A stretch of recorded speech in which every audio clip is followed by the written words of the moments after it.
আমাদের গরু আম খেতে খুব ভালোবাসে। হিমসাগর গোবিন্দভোগ ছাড়া খায় না, বাচ্চা মানুষের মতন আম খায়। আম পাইলে আর কোনো কিছু লাগে না ওর।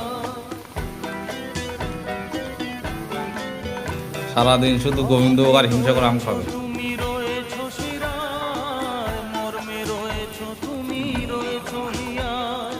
ওর আম দেওয়া শুধু সারাদিন, আমার পাঁচ শুধু আম খাবে। হিমসাগর আর গোবিন্দভোগ।